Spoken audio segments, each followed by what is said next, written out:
como a gente começa a falar sobre Paulo? Primeiro, eu agradecer demais a tua presença, pastor, e por que essa escolha de escrever um livro sobre Paulo? Imagino que deve ter uma importância muito grande na tua vida. Fala sobre isso primeiro. Com certeza tem. Primeiro, porque Paulo, penso eu, é a figura mais expressiva do cristianismo. Ele foi o maior apóstolo, maior pregador, maior missionário, maior teólogo, maior plantador de igrejas da história do cristianismo, o maior escritor, porque o Novo Testamento tem 27 livros, ele escreveu 13. Então, eu não estou levando em consideração Hebreus, porque até hoje o assunto não é fechado ainda, é incógnita. Tá. Então eu não estou atribuindo Hebreus a Paulo. Se atribuir Hebreus a Paulo, então ele escreveu 14 dos 27, a maioria. Então, grande parte então do Novo Evangelho é... Do Novo Testamento. Novo Testamento é dele. É escrito por Paulo. E por que ele é considerado apóstolo? Porque ele foi chamado por Jesus. Esse é um ponto importante. Tá.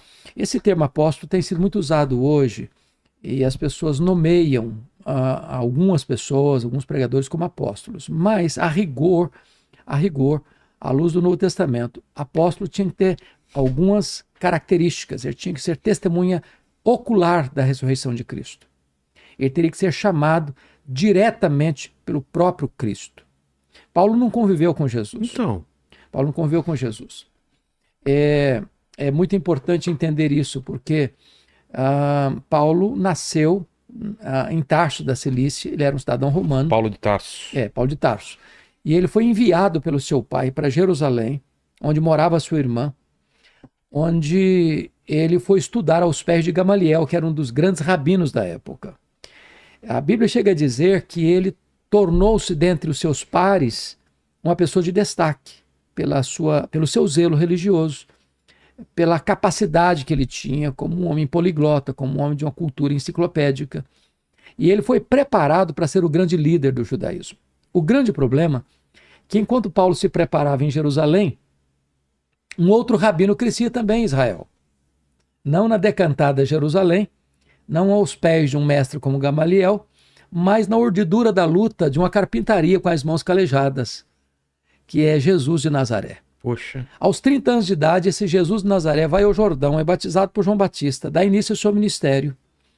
E ele ensina, diferentemente dos escribas. E para o pessoal ter uma ideia, tudo que a gente sabe sobre Jesus, tudo que aconteceu, as maravilhas, foram 3 anos só. 3 para anos ver a só. intensidade do que ele aconteceu, fez, que está ressoando até hoje, né? E é o que acontece? Quando Jesus ensina, não como os escribas, mas ensina como quem tem autoridade, os cegos viam, os surdos ouviam, os mudos falavam, os coxos andavam, os mortos ressuscitavam, ele incomodou o sistema religioso, controlado pelo Sinédrio, porque o Sinédrio era formado de 2 grupos básicos, fariseus e saduceus. E esses grupos eram tanto um grupo de uma ortodoxia fechada, radical, esse chazinho é para mim, hein? Que maravilha. Que eram os fariseus, e os saduceus, que era um grupo de elite cultural e financeira, que acaba tornando-se favorável a Roma, colaboracionista de Roma, no seu domínio sobre Israel, e ganha de Roma o direito de explorar o templo, que era a mina de ouro da religião judaica. Então eles ganhavam dinheiro com isso. Eles controlavam tudo que acontecia no templo para oferirem vantagens com isso. Então, esse time aí, quando viu Jesus fazendo os milagres que fazia, as multidões seguindo a Jesus e eles sendo líderes formais, mas não tinham o povo do lado deles, sentiram ciúmes e começaram a perseguir Jesus.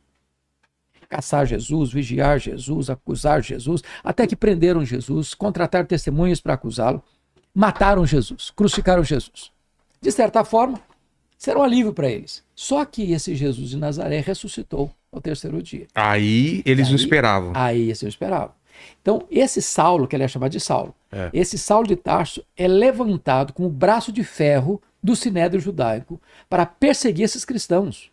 Porque esse Jesus ressuscitou, voltou para o céu, 40 dias depois. O Espírito Santo foi derramado e essa igreja agora que estava acovardada, agora é forte, é vigorosa, é corajosa. E Saulo se levanta, Vilela, para ser esse braço de ferro do Sinédrio para perseguir os cristãos. O Novo Testamento dá 2 exemplos ou 2 figuras para ele. Primeiro, ele era uma fera selvagem. Essa palavra está lá em Atos 9:1. Ele respirava ameaças e morte contra os discípulos. Ele era raivoso. Raivoso. E essa palavra é a mesma de uma fera selvagem que salta sobre a sua presa para devorá-la. Mas ele usava da violência ou só das palavras? Da violência, por exemplo. Está escrito que ele entrava nas casas e nas sinagogas e arrastava os cristãos, homens e mulheres, e encerrava-os na prisão. Está escrito que ele assolava a igreja de Deus. E mais do que isso, está escrito que ele não só assolava e devastava, mas ele exterminava. Matava. Matava, ele era um assassino.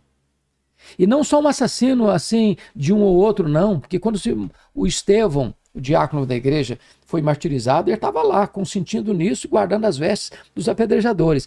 Mas está lá em Atos 22, versículo de número 10, que ele encerrou muitos dos santos em prisões.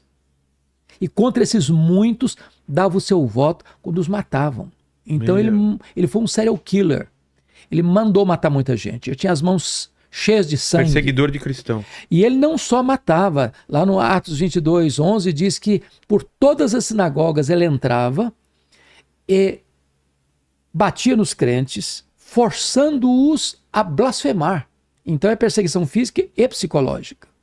Então ele era uma fera selvagem, né? A segunda figura que ele... Eu não tinha essa visão do quanto ele era... Cruel. Cruel. Ele era cruel. Crudelício.